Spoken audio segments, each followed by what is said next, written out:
Good afternoon, everyone, and thank you so much for joining us for today's event. This is a real treat. My name is Jenna Ben-Yehuda, and I'm the Executive Vice President here at the Atlantic Council, and I'm really delighted to welcome you to today's discussion assessing the 2023 U.S. Strategy on Women, Peace, and Security. Today's event is co-hosted by the Atlantic Council's Transatlantic Security Initiative and our Scowcroft Center for Strategy and Security, and our partners at Our Secure Future. The Scowcroft Center works to develop sustainable, nonpartisan strategies to address the most important security challenges facing the United States and its allies and partners. We honor the legacy of service of General Brent Scowcroft, his ethos of nonpartisan commitment to the cause of security, support for U.S. leadership in cooperation with allies and partners, and dedication to the mentorship of the next generation of leaders.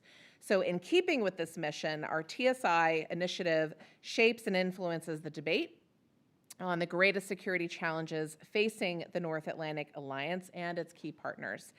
And Our Secure Future was founded to strengthen the women, peace, and security agenda to build a more peaceful world through ensuring women's full participation in governance.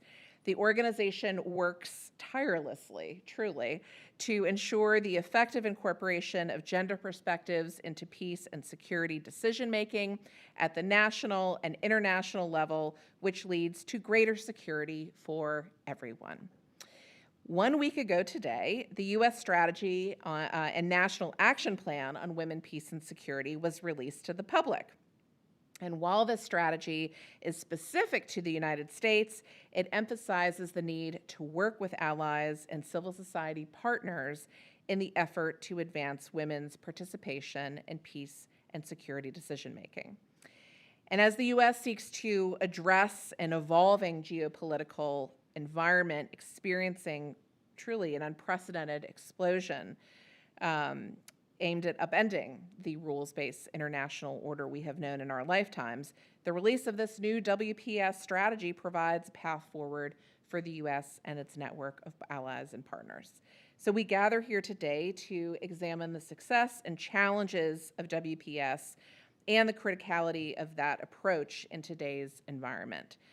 On a personal level, I worked together with a number of the people in this room, not least Melanne Verveer, on the first WPS as a drafter. And I remember Secretary Clinton's clear words to all of us at that time, which was, "Get it done."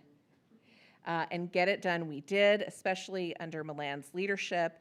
And so it's also so gratifying to continue to have these conversations, even though the work that remains is dramatic, as we know. So we are thrilled to host today's discussion with our distinguished panel of experts.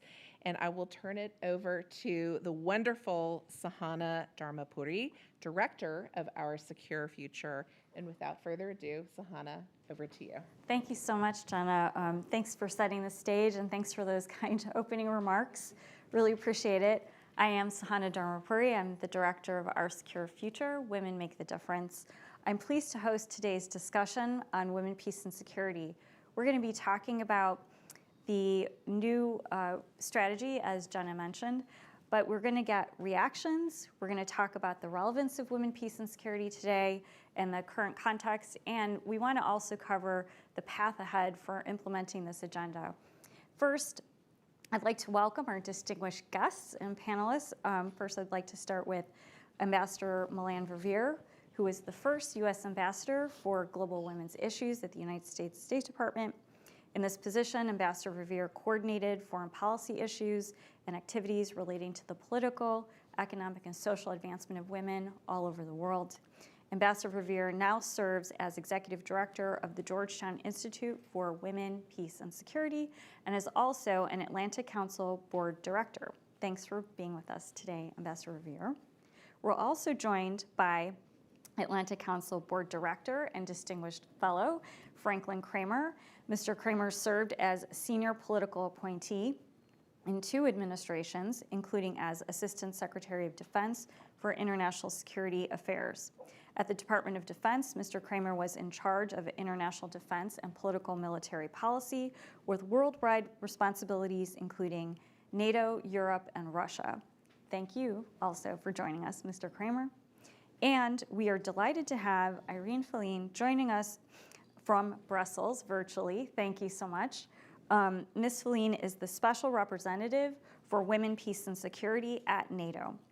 She has worked as a Senior Gender Advisor with Women in International Security and the International Affairs Institute in Rome. She's a peace-building expert and a foreign affairs expert. Thank you for joining us today, Ms. Feline from Brussels. Thank you. Sure. And just a bit of housekeeping.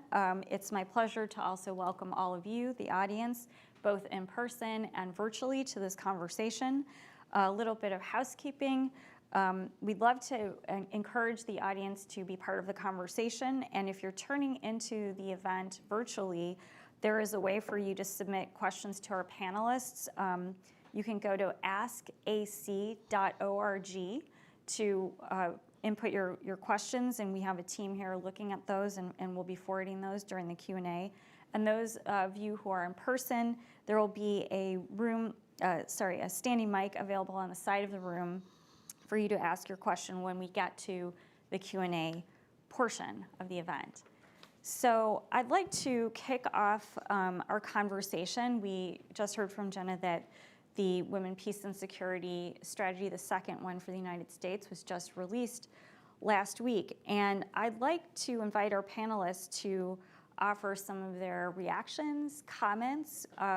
What do we think of the strategy? Are we falling short? I'm going to turn to Ambassador Verveer first. Well, thank you, Sahana and Jenna. We're still trying to get it done. This has been a process, to be sure. But in 2011, the United States adopted a national action plan for women, peace, and security, which she alluded to. And then in 2017, it was codified, essentially. And so we have the first and only law on women, peace, and security in the United States. And in many ways, perhaps that imposes some real responsibilities to demonstrate how we go forward and make it effective. What the strategy does that was just released is really lay out some core principles, which it does well, in terms of women's participation, the need to protect women because they disparately are affected by crises, and for peace, for relief and recovery, their participation in that. Those are core principles also of the Women, Peace, and Security framework that was adopted by the United Nations back in 2000. In addition to that, it lays out a number of achievements that the administration has put forward over the last couple years. And some of them, I think, are really very solid. The use of sanctions now for the first time for conflict-related sexual violence, an incentive fund through USAID on women, peace, and security, really looking at how technology is affecting or affecting negatively and potentially how it can be used to deal with conflict-related sexual violence or just sexual violence that is pervasive in all of our societies. And the thrust of this was not just to put forward a strategy, but to be cognizant of the changes that are going on. Geopolitical changes that we constantly have to adjust to and react to and get ahead of, potentially. Climate change, a huge security issue. Increasingly, we are aware of it as a security issue and what can be done about it. And the whole spectrum of technology, from social media to AI, and what that's going to represent. So a framework like this doesn't stay static. It has to constantly be updated, reacted to, because we need to make the participation of women central to how we deal with peace and security. But that's a big charge. And in the priorities that were laid out, the core principle priorities was something that's labeled integration and institutionalization. And to me, that's the biggest challenge, because how do you take good policies, how do you take good programs, and truly integrate them into the operations of our government? And in this case, we're talking about the State Department, AID, the Defense Department, Homeland Security, et cetera. How do you both train our officials, and how do you take that plethora of issues that we're dealing with as a government in the security space and ensure that the perspective of women is going to be there? And it was interesting to me that as Secretary Blinken and Ambassador Gupta were participating in the unveiling of this strategy, she very realistically said, we have not come close to fulfilling the potential of the Women, Peace, and Security mandate, either in the protection of women or in the participation of women in our policies. And he said, we have to make foreign policy and security policy better integrated in bringing the integration of the women's perspective through an inclusionary policy. So both a sense of the reality, and for him, a sense of aspiration in terms of what we still need to do. So the strategy itself, I think, is fairly clear. We can argue about whether it's missing pieces, but I think the obligation is absolutely there in terms of trying to do better. Great, thank you. I think we will return in our conversation to some more of the challenges and where we might be falling short. But I'd like to turn to Ms. Feline for your perspective, from the NATO perspective, looking at the U.S. strategy. What's your assessment of this new document? Thank you, Sana, and thank you for inviting me. I think that Ambassador Verver already mentioned some of the key elements of the new strategy, which are basically the challenges that are remaining over the years when we look into the implementation of the Resolution 1325, which is basically the integration and institutionalizations. I would like to start with some elements that I really think are extremely important, that I recognize part of this policy, that also reflected in the work that I conduct here at the Alliance. And I think that it's particularly important to see how this new strategy is contextualized in the global challenges and in the current challenges and the strategic competition that we are facing today here in our alliance and all over the world. And at the same time, I think it's very important also to see how the U.S. approached this as a domestic issue. So bringing these two elements together, I think it's very relevant to understand the challenges that we are facing. I also like the approach of the intersectionalities and the theory of change. To make this approach to the Women, Peace and Security agenda less theoretical and more practical. We see that after 23 years, we know that we are still a long way to go. And unfortunately, the current challenges and the new conflicts and wars that are across the globe are showing us that nothing is moving in the right direction. We could have imagined today to have less challenges in terms of, as Melan mentioned, in terms of protection of women and more participation and moving in a positive direction. And I think that the most recent events are showing that we are not there yet. Certainly what is positive is to see that at the institutional level there is a better understanding on how to move the agenda forward and what we can do to better improve our understanding and our effectiveness, both at political and military level. And here I would like to come to the point that is more connected with the work we do here at the Alliance. We are a political military alliance. And I have to say that very often in the strategies or action plans from allies, I see still a divorce when it comes to the political documents and the national security strategies. So it's difficult to see what we do translated into concrete actions when it comes to the armed forces, to increasing the numbers of women, or to do training, having more gender advisors, of training on gender mainstream, gender understanding. We have learned a lot in our experience in the past decades, but we still see that from the policy that we have here at NATO, the connection with national strategies is often missing. So I think that this new strategy could also provide a better opportunity to implement from a Department of Defense level what is then also a commitment at the level of the alliance.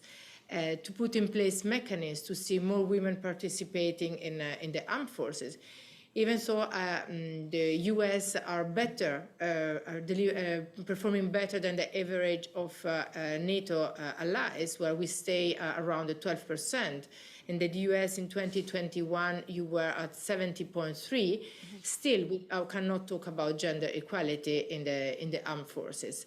The same applies in the participation of women in peacekeeping operation. It's extremely relevant to achieve this gender equality in terms of representation.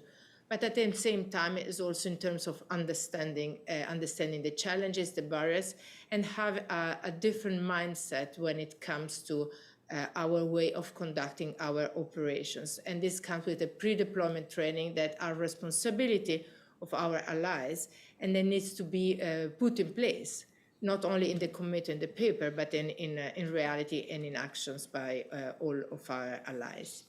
Yeah, thank you. I think that's really important point that I think we're seeing is this disconnection between having strategies and having action on the strategies. I'm going to turn to you, Mr. Kramer, for your thoughts and reflections on what your take is, particularly with your experience coming from a career in the security and defense world when you look at this strategy.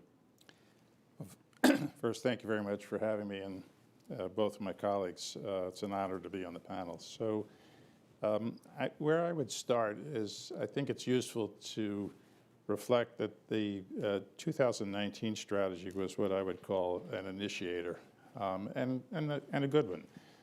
But the 2023 strategy goes past that, as it should. And the key points, I think, are reflecting on what's been done in the past, where there have been some accomplishments. For example, in the United States, we now have a member of the Joint Chiefs of Staff who's a woman, Lisa Franchetti, who's the Chief Naval Officer. We have a Commandant of the Coast Guard, who's a woman, Linda Fagan. We have very capable people at the White House, for example, Deputy National Security Advisor for Cyber and Emerging Technologies, Ann Neuberger, the head of the CISA, the Cybersecurity and Infrastructure Security Agency, Jen Easterly. So there have been steps that are good. But the value, I think, especially of the 2023 strategy, is to say, that's all fine, but here's some things to do. And as I look at it, the first thing is resources. They're talking about increasing resources. For the FY 2024 budget, assuming it ever gets passed, we're looking at about $3.1 billion. That's an increase over what was about $2.6 billion in 2023, and a substantial increase over where we started. So having adequate resources, a friend of mine says that if you vision without resources is hallucination. We need to have the resources to put behind this. Second thing is that there's actually what I'll call a detailed implementation plan, or at least specifics. And they're asking for a detailed implementation plan by next July, if I remember correctly. And asking each of state, AID, Homeland Security, and Defense to have such a plan. So it's not that they haven't doing anything, because they have, but requiring people to actually write a plan, have specific steps, I think will be highly consequential. There are a lot of efforts underscored by the strategy to increase the number of people and women in particular in appropriate positions. So whether it's WPS advisors, more people in law enforcement, more people in foreign security activities, in the armed forces themselves or in foreign police forces, I think that's a key issue. If you don't have the right people in place, it's very hard to actually accomplish your ends. There's an approach to what is called, and this is of course government writing jargon, but in any event, monitoring, evaluation, and learning with an acronym of MEL. Okay, so we can all try to remember what MEL is. But the point is we're trying to think through what the measurements are. How are we actually effective? And asking for data collection is really important, because if you don't know what you've done, it's hard to know what you need to improve on. State Department in particular has been asked to do that, but so has the Defense Department through the Defense Security Cooperation Agency in connection with peacekeeping activities and the like. There's an emphasis on education. Again, Defense Department, with which I identify with, of course. The Defense Security University, Cooperation University, now has and is going to have modules to include WPS in the training and the education. We have a number of so-called regional centers, Near East Center, Indo-Pacific Center, et cetera, Latin American Center, and WPS will be included in the regional modules. And then we have activities at home, which some of the agencies will do. CISA, which of course is part of DHS, is focusing on, I believe the words were girls who code. But the point is to bring women into the enormous activities around information technology, one of the key sets of emerging technologies. The ambassador already mentioned artificial intelligence. So I think we have some real opportunities to go forward. So I would say that the 2023 appropriately builds on the 2019 strategy, but has a lot more specificity as to where we ought to go, and that's a huge advantage. Thank you for the detailed review of it. I'm actually wondering, based on what Ambassador Verveer and Ms. Feline talked about in terms of the changing security landscape that we're in today, the geopolitical context, could you give us sort of a broader context of what these changes are, and how does women, peace, and security fit into that? I know we don't have a lot of time for that. I'm not giving you a whole lot of time, but can you answer that in 5 minutes? Sure. I'm a lawyer by background. I can teach it round, I can teach it flat, I can do the 1 minute or the 5 minute. So when we first got into this, when the UN passed the resolution, the world was in obviously a different place. We had a lot more hope for a globalized world in which there would be differences, to be sure, but maybe more ability to work together. In 2023, we're seeing, I would say, 3 types of challenges that didn't really exist in the same way as they did 23 years ago. The first one is is war. We have war in Europe in a way that really threatens Europe. We have the potential of war over Taiwan in the Indo-Pacific. We had issues, of course, during the aughts and the teens in Afghanistan and in Iraq, certainly for the United States, but they were at a different level. So now we're facing the possibility of really existential wartime challenges. The second thing I think we have is people who were smart about this understood in 2000 the climate challenge, but I don't think the world was in the same place. And the climate challenge, and again, the ambassadors mentioned it, is much more acute, much more obvious now. So you add that on, and that, of course, impacts in all different ways, both women in difficult circumstances, but all of us, and so how to deal with that. And then the third challenge, which again is different than it was 23 years ago, is the geopolitical and the economic challenge from China. And so how to deal with that. So with all of those sets of issues, I think what we need to think about is how to incorporate that into a world where, if you will, the rules-based order, and as you mentioned this yourself as we were walking over, the rules-based order is under challenge. How do we create an orderly system that can allow for better circumstances, particularly for women and children who are in difficult circumstances, how to bring them in to a better situation. So I think one of the things from a U.S. perspective is to double down on the participation issue. I mentioned already, the CNO, the Commandant of the Coast Guard. At a high level here in the U.S. in this administration, you have Secretary Yellen, Treasury, Secretary Graham, Homeland Energy, Secretary Raimondo, Commerce, Vice President. So a great deal of senior level activity, but I think we need to broaden that out. And we need, the mention was made, the United States has about 20% of the military force is women. But we also have a huge recruiting set of problems. Only the Marine Corps made their recruiting set of requirements. From my perspective, we don't want to lower the standards in order to bring people in. We need to look to a different recruiting pool, and in my personal view, the recruiting pool ought to be women. Lots of capabilities. We've seen them over and over again being able to do everything that's necessary to be effective military, whether it's flying airplanes, being rangers, being logisticians, whatever the case may be. So if I wouldn't call it a goal exactly, but if we thought hard about how to reach out to women and think, well, maybe 30% would be a good number, not because it's a challenge goal, but because it's a way to get high quality people into the armed forces, and that ought to be true, I think, for all our NATO allies and our partners. We want to think a lot, I think, about reaching out to the Global South. The Global South is a set of words that people around Washington have started to use. It's an enormous, diverse, different set of countries. In particular, there are areas in the Global South where economic circumstances are not as good as they ought to be.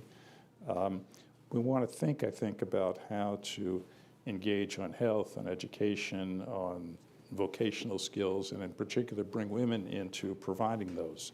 So whether it's, on the health side, something more like, I'm going to use the word nurse practitioners, I mean, making medical skills available and focusing on women as providers, whether it's for maternal care, youth care, aging care, or the like.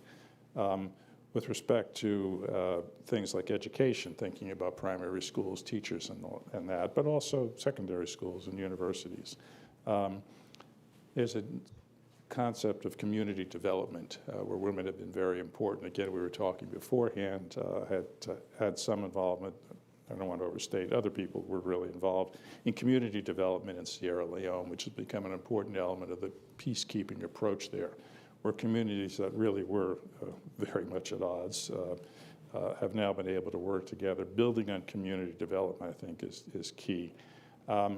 And the last point I would say is we all know that with respect to the technologies, that artificial intelligence can both be a benefit and it can be a real problem. The concept of, again, sort of jargony words for Washington, technology facilitated gender-based violence, but just meaning using cyber capabilities to harass women online is a very bad thing. We need to work, I think, with the companies who are building out artificial intelligence, things like ChatGPT and the like, to make sure that those are not facilitators of such approaches, that if something goes online, it can be taken down, it can be removed, it doesn't get there in the first place. And we even need what I would call affirmative actions, something I have some knowledge about in a different arena, in the so-called cyber arena, is that our cyber command has worked with allies and partners to do what they call hunt forward. So they go online with the consent of the country to look for malware in that country and to take it down. We might think about a, quote, hunt forward to deal with the issues of technology-facilitated gender-based violence. It's an idea that would have to be worked out. I wouldn't want to tell you that I've got it all figured out, but I think it's an approach that just ought to be thought through. So those seem to me to be some of the issues that we can really make a lot of progress on. And I hope that we do, and I hope that the ambassador and others who lead really on this at NATO can build these into the actual programmatics. Thank you. Thank you for the broad view and touching on so many different topics. I'd like to turn to Ms. Valine, because I know that NATO is currently revising their Women, Peace, and Security strategy, or policy, I should say, now. Mr. Kramer touched on a lot of different issues, a range of issues, and I'm wondering how NATO's new policy on women, peace, and security, what should it look like given this broader context that we're in from your perspective? Yes, you're right. We are undergoing right now the revision of the policy. The current policy that is in place is dated 2018, and it was developed in a different security environment. The agreement was that after the adoption of the new strategic concept last year in Madrid, there was a need to reflect these changes in the women, peace and security policy as well. It is clear that the situation has changed, not only from the year 2000, as it was mentioned before, where we had hope, and as I said, we thought we could have been in a different position right now, but also in the last years. The trend is negative, and the alliance has changed its posture, and we are engaged in protecting our eastern flank. And all this dimension will have to be included in our policy. What is essential is that the policy is integrated in the main work that the Alliance is doing. And the fact that the principles of the Women, Peace and Security agenda have been included in the strategic concept for the first time underline the importance that the Alliance is giving to women, peace and security. Now, how the work will be it is something that the allies will decide. You know that the policy here, everything at the alliance is based on consensus. My role is to bring all the elements together and to prepare a draft that will reflect the needs in the global context and at the same time respond and reflect the mandate of the alliance. For me, it is extremely important that we balance these two dimensions, the fact where the global trends and challenges are from a political perspective, but also from a thematic perspective. As it was mentioned before by my colleagues, we cannot neglect, for example, the impact that climate change is having on security. At the same time, we cannot underline enough the importance of the new technologies and the possibility that this is opening up for women to participating more in new profession, in new role in the security role. We also need to be flexible and adaptable to the changes. Every week, every day, we see unfortunately how the world is changing, and we have to be ready and to fit for the purpose of the alliance to respond to new challenges. All these elements will come together and at the same time remain faithful for the core of the principles of women, peace and security. That are also the same principles that are in the 5 line of efforts of the US strategies. For me, a broader consultation processes and being informed by the different allies government, at the same time also work in synergy with civil society is extremely important. And it couldn't be more timely, the new strategy of the US, because this is also coming in a moment where we will work very close with the US government in preparation of the new summit that will take NATO summit that is planned to take place in July next year, where it is my intention to bring the new policy as part of the document that will be endorsed by head of states and government. Thank you. Just to stick with this for a moment, so how does the NATO policy impact the NATO family of countries at a national level? How do they use or adapt the policy in their own countries? A policy that is endorsed is first endorsed, agreed by a committee level, and then bring to the approval of the NAC with the Atlantic Council. And then in these cases, being a very important document, it's then endorsed at the ministerial level and then by head of states and government, which this is what we call a deliverable for a summit. That's the part of the priority. So when there is agreement by allies, endorsing this means that we all agree, all allies agree on transforming this principle into action at national level. Then it's a national issue. If allies want to develop another strategy or an action plan, this is based on their national politics.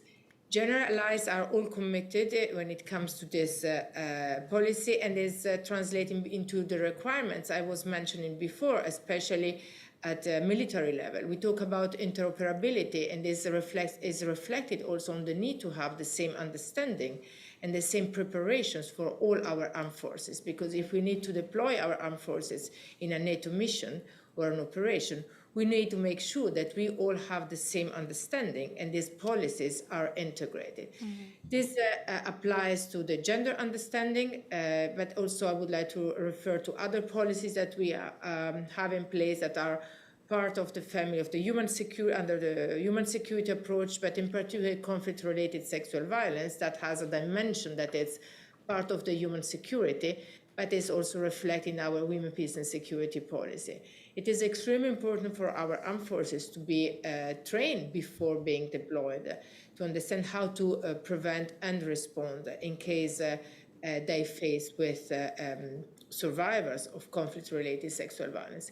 This cannot happen if the commitment taken in the policy are not translated in pre-deployment training.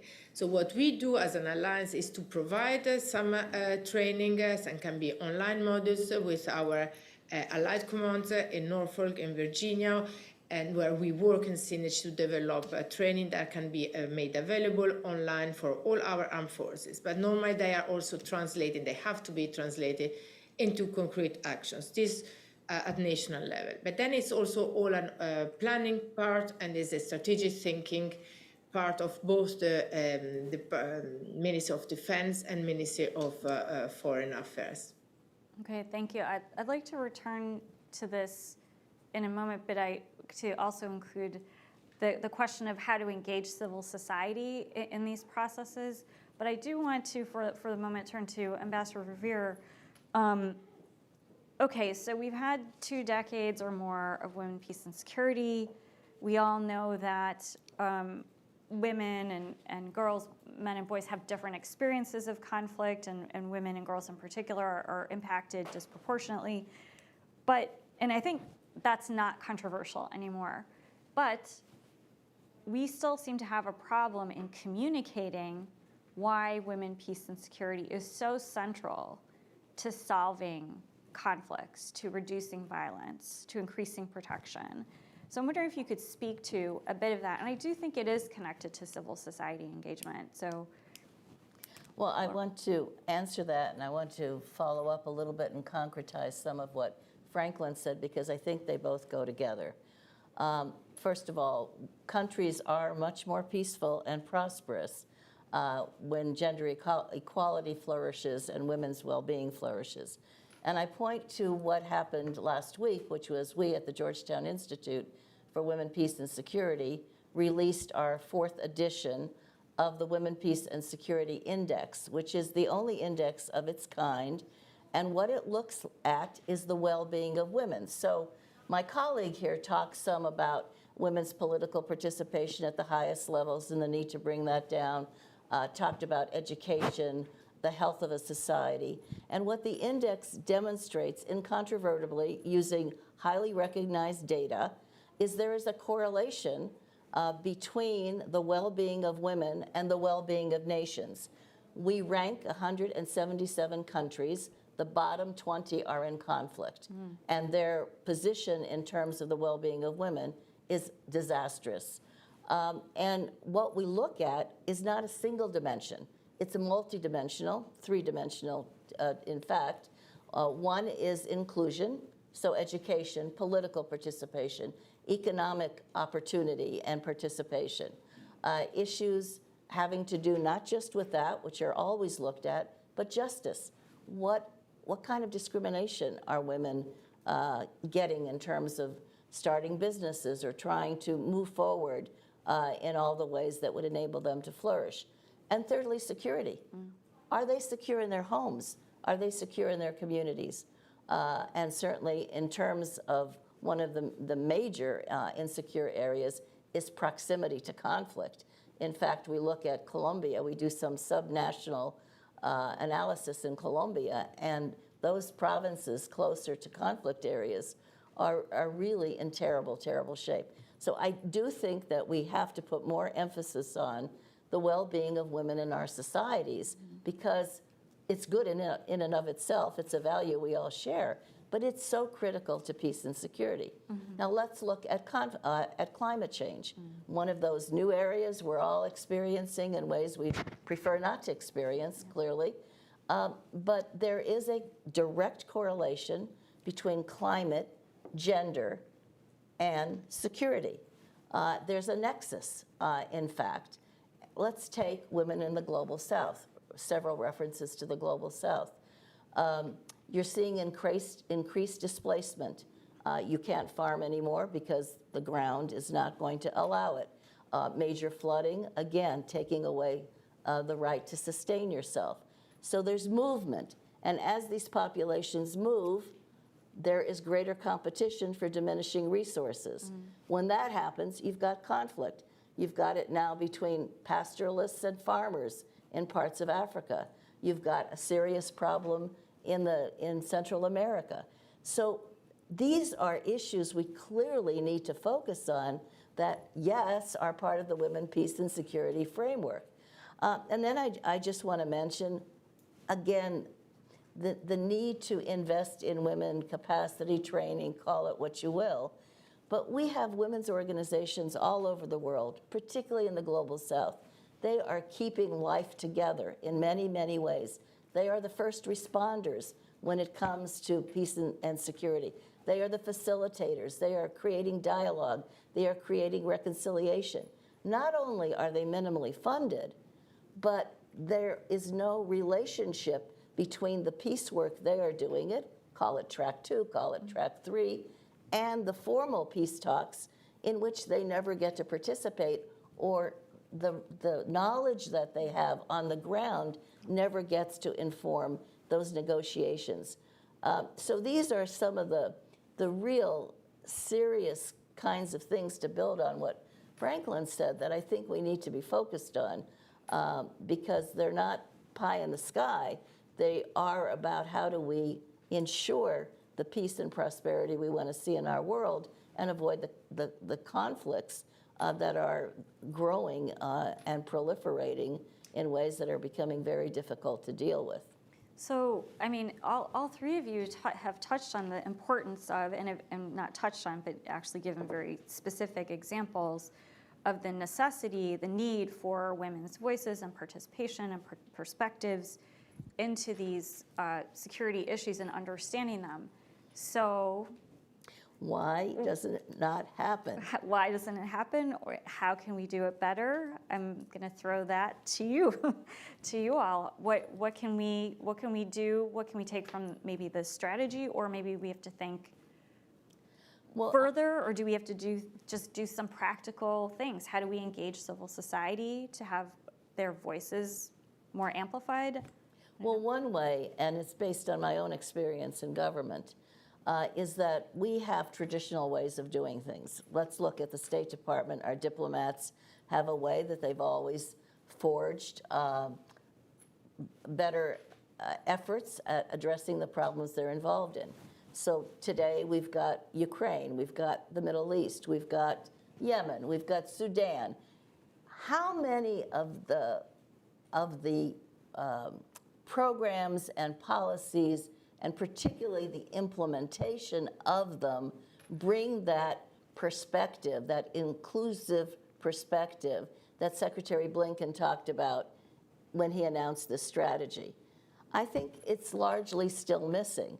There's a lot of good work going on, but the Economic Department, the Conflict and Stabilization Department, the Human Rights Department, let alone the regional areas, when they're dealing with these issues, they need to bring in that perspective. Now, I liked in the strategy the reference to more training for our governmental officials, but it's really working with them closely to understand this just isn't the nice thing to do. It's not just an add-on. Mm-hmm. It really makes us more effective. And I often would say to my colleagues, I'm not here to push any women's agenda. I want us all to be more effective in the goals of our nation in terms of the shared values we want to achieve, as well as the outcomes, whether they're in climate change or they're in peace and security or they're in governance and democracy, whatever. When we bring in this perspective, we are that much more, and the data shows it, we are that much more effective. So part of it is how we really work as officials in these spaces, whether it's what Irene is doing at NATO, working with the member states and the overall policies, or whether it's the kind of work that has to be done consistently in the Defense Department, or whether it's our diplomatic efforts. This means we do it differently. And I think we need to be much more thoughtful about how we do it differently and successfully. And one of the things that bothers me is as the conflicts are big and the debate is right there, these issues really are off the table. They're not even considered. But when some of these places that we don't recognize so much and they're in conflict, somebody will bring in the WPS perspective. But it's got to be a holistic approach, and it's got to be overall in terms of our policies. Yeah, absolutely. I'd love to see our Global Women's Ambassador, the current Ambassador Gupta, be part of the team that's working on the current crisis in Ukraine and Israel and all the center security shift that's happening for the United States. Ms. Fillion, in the context of NATO, so how does NATO bring in those perspectives? I mean, you're dealing with 31 partner nations, plus you have friendly countries in the Pacific that are also interested in the NATO alliance. How do we engage all of those people in an effective way where we really hear them and it's not just a check the box activity? Yeah, there are different ways, and I think that Melana mentioned that's very important, the way in which we engage. I think that one of the biggest challenge in the implementation of the Women, Peace and Security generally is the tensions between working at the administrative and governmental level, the rules that we have to respect, the budget lines, the funding. They are not applicable to women or individuals or in conflict. We need to do things in a different way. And that's why I think it's important to think outside of the boxes and be creative in the solution that we have to find to really move the agenda forward. So when it comes to my mandate, that's a very institutional one. This is the alliance. So the way and the tools I have to work to implement the agenda are, of course, the context of the allies, where we consult internally. As I said before, we discuss, we consult, and we adopt the policies. But we also engage with our partners across the globe, including in the South, in the context of the Mediterranean Dialogue and the Istanbul Cooperation Initiative that next year will celebrate 30 and 25 years of anniversary since we engaged. The dialogue with partners is extremely important. But there are also our other ways and other more informal tools. And one that I have at my disposal as a special representative is the Civil Society Advisory Panel. It's a formal, informal body bringing together different voices across the alliance, including with partners. I'm about to relaunch. I just concluded a new composition for the new mandate of 3 years, and I will convene the first meeting of these experts coming from civil society organization, academia, think tanker, working on women, peace and security, but also thematic experts, as we said, about climate change and cybersecurity. And I will use this platform. This platform will provide me the opportunity to keep the alliance connected with the roots of these agendas, to be flexible, to understand the challenges outside the headquarters, and to keep this voice and to create a heard within our HQ and also beyond of that. And it's my intention to maintain this dialogue in all the opportunities I have. When I travel in the different countries across the globe, I always make sure to balance my programs and meet with high-level officials, and at the same time also to have events, exchanges, and dialogues with civil society representatives. And we need to find other ways to do, because if we simply follow the governmental and institutional ways, we know that we are slow in providing changes. And the current challenges that we face and the new security architectures doesn't give us all this time that we need. So I think that this is really one opportunity that we have to make things better. Thank you. Thank you. I'm just looking at the time, and I do know we want to leave at least room for one question, but I would like to ask a very last question of the panelists, which is a little bit more personal in nature, which is, what has surprised you the most about this agenda, working on this agenda? I'm not sure. How difficult it can be to change the ways we do things. And I think probably the biggest obstacle, I used to think it was evidence, and obviously part of the work we do at the Institute is to create that evidence-based case, which is there. And Franklin talked about data, critically important, particularly sex disaggregated data. But it's mindsets. And it's traditional ways of doing things, it's norms. And I think we have to work much harder to demonstrate why this is an important way to go forward. And slowly we make progress, but that progress clearly needs to be accelerated for the sake of our world and everyone who lives in it. Yeah.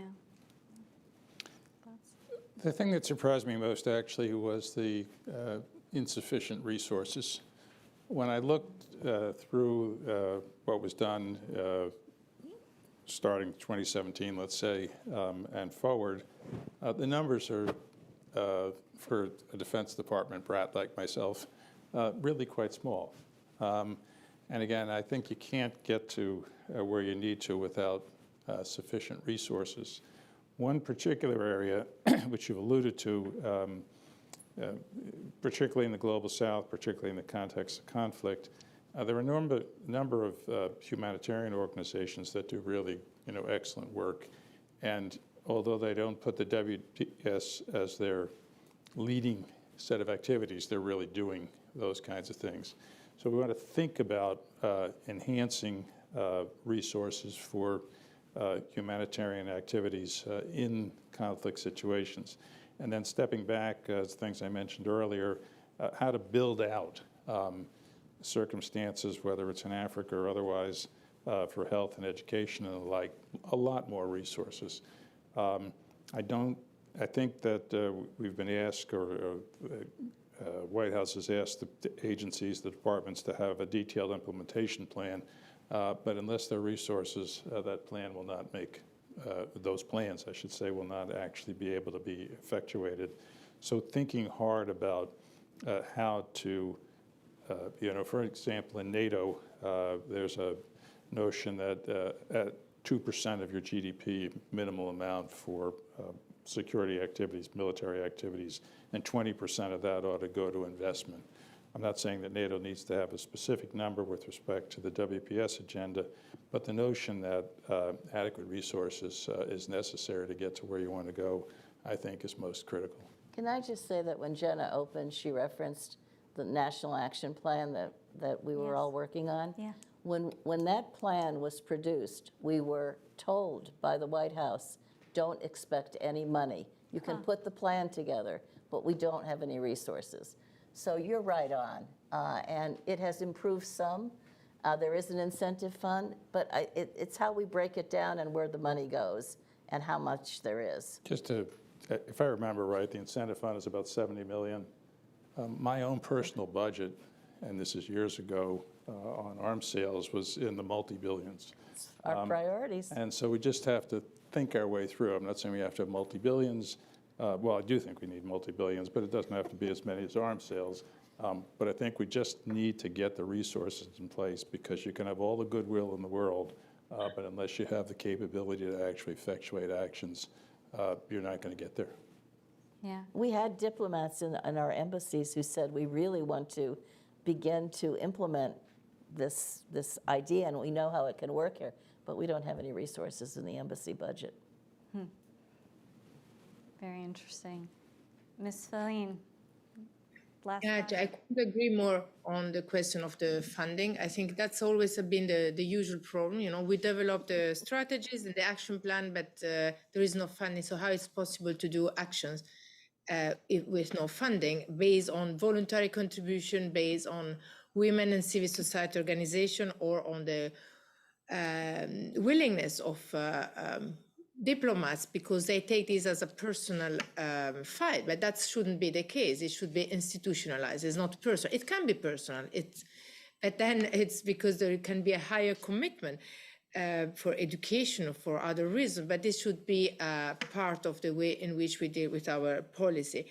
And those challenges lead me to my reflection on what surprised me the most, and I think is resilience, is the resilience of women that are still facing the same problems, or sometimes even more when we look into war and context.